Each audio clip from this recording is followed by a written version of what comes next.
បាទជំរាបសួរនេះជាសំណើសុំរបស់ប្អូនស្រីមុំបាទសូមចូលរួមទាំងអស់គ្នាសូរិយារៀមលរុន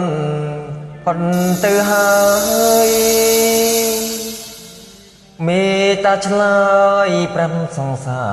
រឲ្យខ្ញុំដឹងផងសូរិយាទន្ទាមរៀបអងស្នងគុណ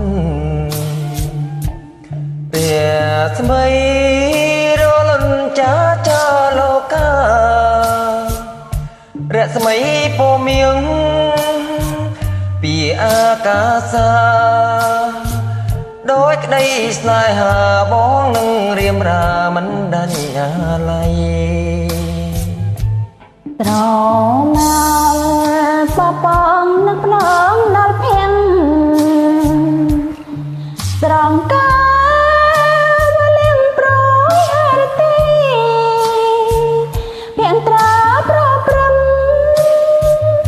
ញញឹមព្រមព្រៃចិនអើយអល័យអង្គុយស្រមៃនឹងថ្លៃជានិច្ច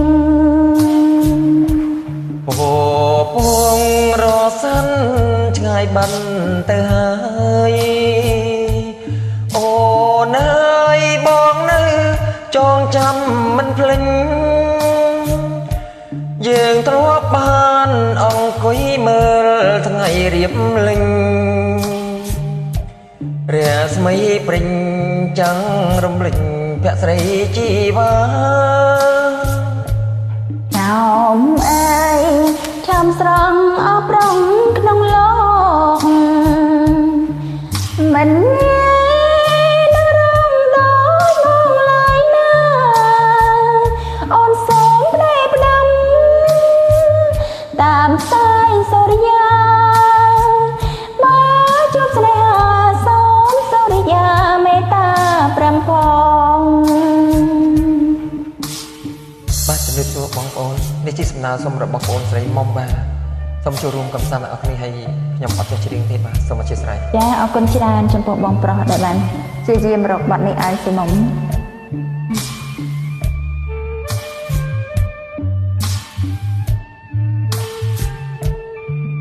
បាទសូមដៃគូបន្តបាទប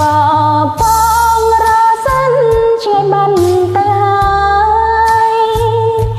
បងអើយអូនចង់ចាំជានិច្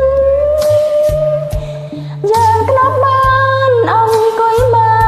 លថ្ងៃរៀបលិចរៀងស្វ័យព្រិញចាំងរំលេចរស្មីជីវ៉ាចៅហូមអើយឈោមស្រងអស្រីក្នុងលោកមិនងាយនឹងរកដោយអូនឡើយណាបងសូមផ្ដែផ្ដាំតាមសែងសូរិយា